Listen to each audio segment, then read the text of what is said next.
베드로 서신이 마무리되는 날입니다. 사실은 긴 서신은 아닌데 굉장히 우리에게 많은 것들을 권면하고 주의를 주는 책이고 또 필요한 말씀들이 참 많습니다. 오늘 본문은 이제 마지막으로 재림에 대한 이야기.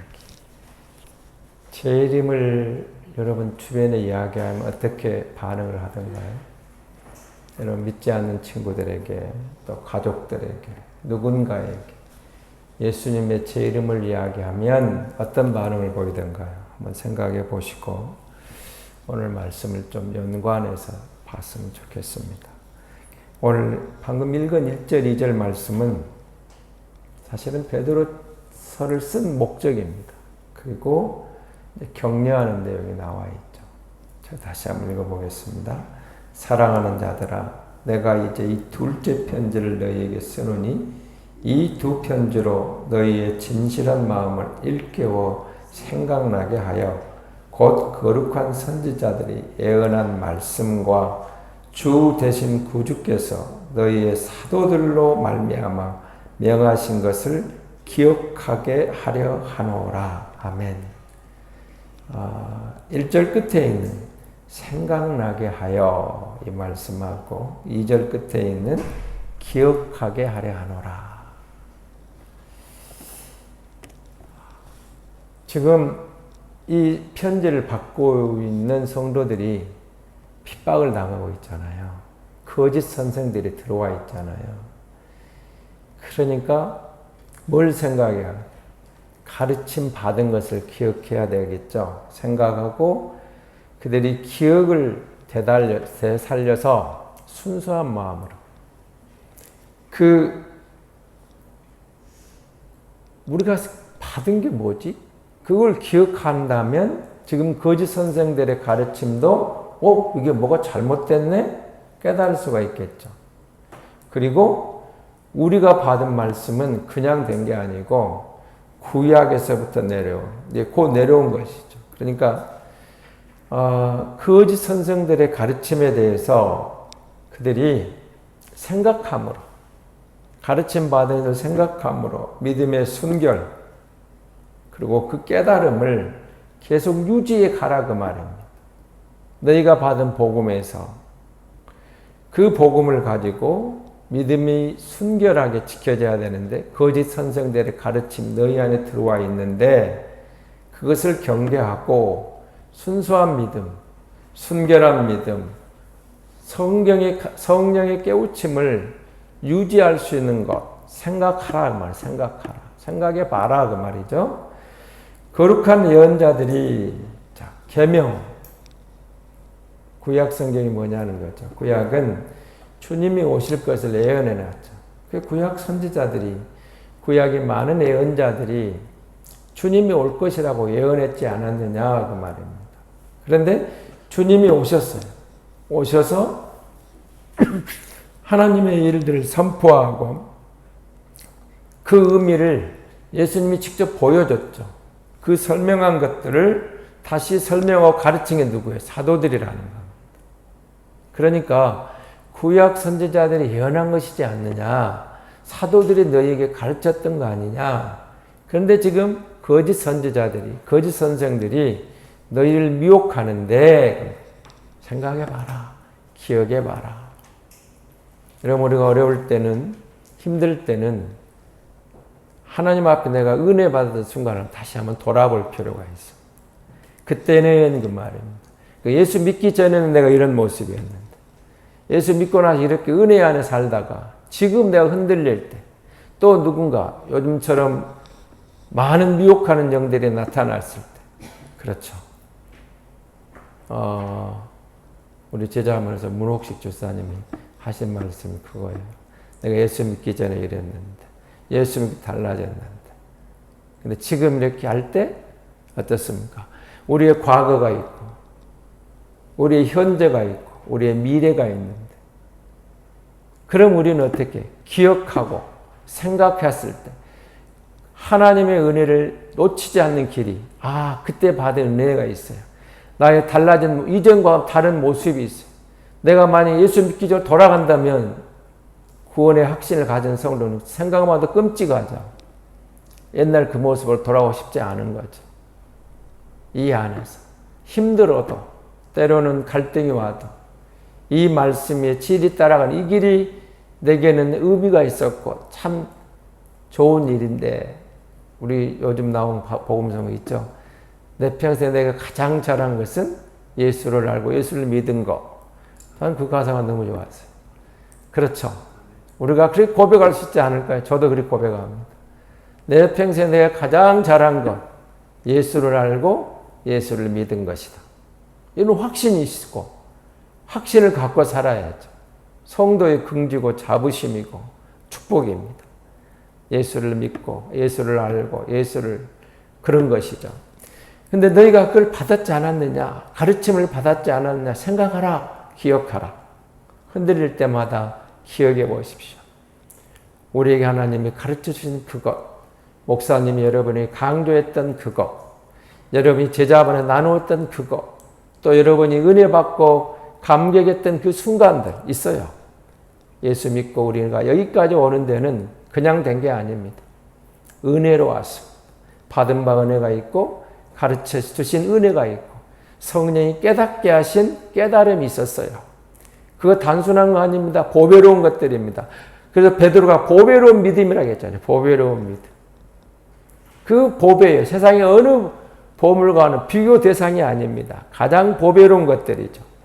그러면서 3절에서 7절에서는 무엇보다도 중요한 말이니까 주위에서 들으라는 겁니다. 그게 뭐예요? 4절 주님께서 다시 오신다는 약속. 그런데 이제 3절 4절에 보면 조금 문제가 있어요. 조롱하는 무리들이 있어요. 자, 재림 이야기를 하니까 조롱해요. 뭘 조롱하면 3절 한번 볼까요? 3절입니다. 먼저 이것을 알지니 말세에 조롱하는 자들이 와서 자기의 정욕을 따라 행하며 조롱합니다.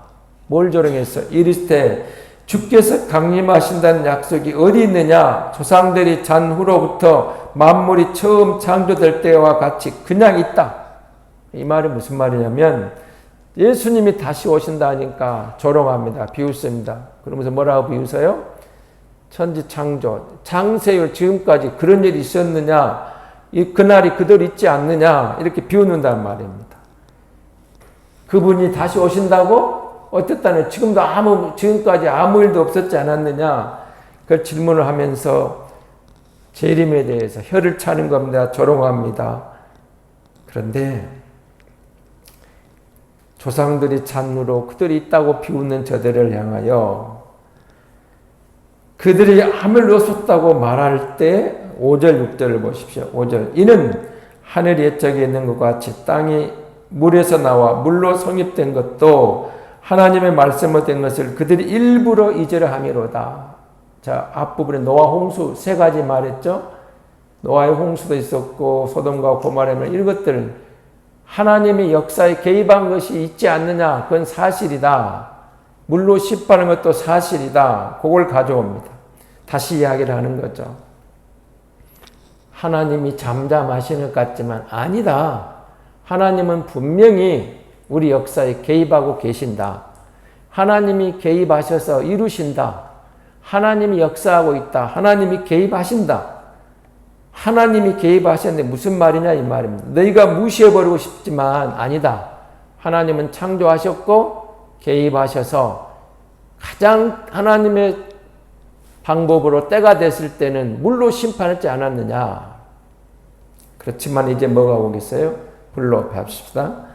자, 6절입니다. 이로 말미암아 그때의 세상은 물이 넘침으로 멸망하였을 때 노아 홍수입니다. 이제 하늘과 땅은 그 동일한 말씀으로 불사르게 하여 보호하신 바 되어 경건하지 아니한 사람들의 심판과 멸망의 날까지 보존하여 두신 것이니라. 이제는 불심판이 올 거다는 겁니다. 그날까지 잠시 보존하는 것이되 하나님이 개입하지 않는 게 아니라는 거예요. 하나님이 없는 게 아니라는 겁니다. 하나님이 다시 오실 주님을 안 보내시는 게 아니라 그 말입니다. 때가 되면 보내실 거다. 개입하고 계신다. 역사하고 계신다. 그런 이야기를 하는 거죠. 근데 저들은 무시해버리고 싶은 거예요. 창조에 대해서, 다시 오심에 대해서, 예수 그리스도의 가르침에 대해서 그걸 무시해버리고 거짓 선생들이 와서 뭘 말해요? 현세 육체, 현재 순간적인 것들, 정욕을 따라 호색하는 것, 이런 것들을 따라가는 세상의 쾌락에 대해서 거기에 빠지게 하려는다는 거죠. 저들이 하나님의 심판이 없는 것처럼, 예수 그리스도의 재림이 없는 것처럼 현실에 만족하게 만들어. 평안하다, 평안하다. 저는 예레미야 선지자 읽을 때마다 똑같은 말 같아요. 평안하다, 평안하다. 평안이 어디 있냐 이런 거예요. 곧 멸망이 딱 오고 있는데. 하나님 없이 잘 살아가는데. 물질이 풍요로우면 풍요로울수록, 세상의 삶이 인간이 편하면 편할수록 하나님 없이도 잘 돌아가는데, 하나님이 무슨 하나님이냐, 천국이 어딨냐, 예수가 언제 오느냐, 그 조롱하는 거, 비웃는 거죠.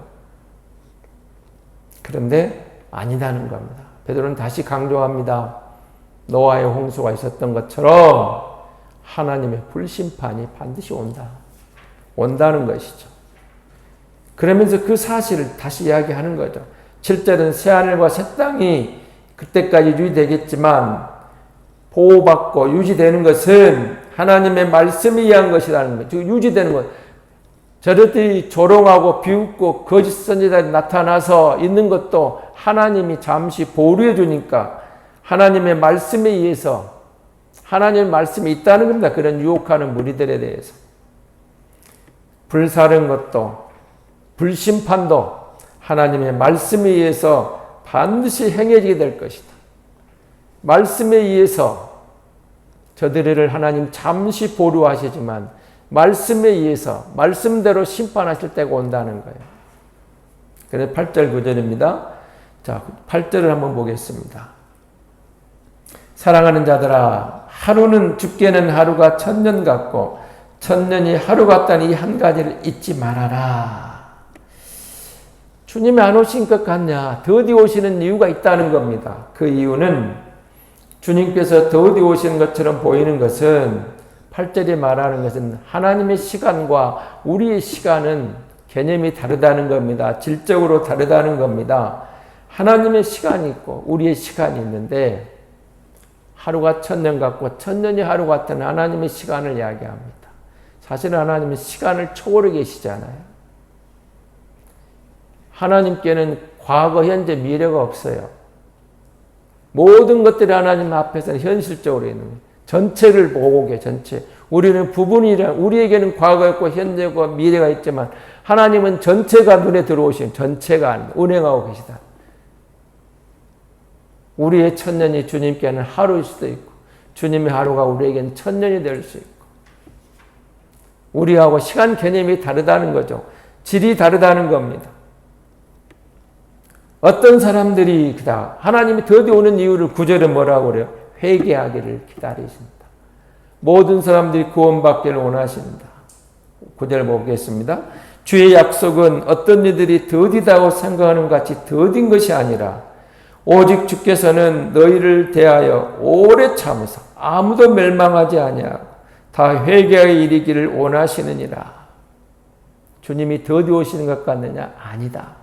하나님이 택하신 백성들이 다 회개하게 이르기까지 구원의 그 회개를 기다리고 계시는 이 두 가지를 말했죠. 주님이 더디 오시는 것 같으냐? 하나님의 시간과 우리 시간은 길이 다르고 개념이 다르다. 그리고 주님이 더디 오시는 것 같느냐? 한 영혼이라도 놓치지 않으시는, 택하신 자기 백성을 전부 구원하시게 기다리시는 하나님의 뜻이 있다는 것이죠. 그러면서 10절을 보십시오. 그러나 주의 날이 도적같이 오리니, 더디 온다고 하나님이 안 오는 것처럼 타락하는 저들의 무리가 바른 줄 아니다는 겁니다. 더디 오는 것 같지만 반드시 오시는데 도둑같이 갑자기 오십니다. 예고치 않게, 예기치 못한 시간에. 도둑이 예고가 오는 거 아니잖아요. 예고치. 그런데 주님은 오시겠다고 말씀으로 약속을 해놨어요. 사도들의 가르침이 있어요. 우리가 받은 게 있어요. 그리고 하나님 말씀이 이루어졌던 역사적인 사실처럼 이 말씀도 이루어질 것이다. 그 말인 것입니다. 잊지 말라는 겁니다. 더딘 것이 아니라는 겁니다. 졸아가는 무리 때문에 넘어가지 말라는 것입니다. 미혹하는 무리에 넘어가서 곁길로 가지 말라 그 말입니다. 주님의 재림은 반드시 온다. 도둑같이 온다. 임박했다. 어떤 사람들이 돼야 돼? 11절. 어떤 사람이 돼야 됩니까? 12절에 하나님의 나라를 준비하며 간절히 기다리는 사람들이 되라 이 말입니다. 새하늘과 새 땅, 새롭게 된다 이 말. 하나님의 의가 통치하는 세상입니다. 하나님의 속성이 의로움이죠. 새하늘과 새 땅에도 그 존재, 새하늘과 새 땅의 존재 의의도 하나님의 의가 완전하게 실현되는 그곳. 하나님의 의가 100% 완벽하게 실현되는 그곳이 새하늘과 새 땅이겠죠. 그래서 14절을 이하의 마지막 18절까지 내용 그런 내용입니다. 재림을 맞이할 성도들의 올바른 신앙 자세. 그렇습니다. 결론은 주님이 오십니다.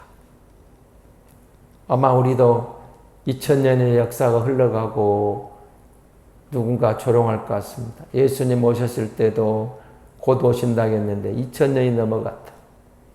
주님이 언제 오느냐. 크게 조롱하고 비웃고 이렇게 좋은 세상에서 잘 먹고 잘 사 누릴 것도 많은 쾌락에 빠지고 정욕을 따라 사는 이런 세상을 아마 세상이 그렇게 흘러가는 것 같습니다. 그러나 분명한 것은 하나님의 말씀은 반드시 다 이루어집니다. 재림만 안 이루어지는 게 아니고 재림도 이루어집니다. 확실합니다.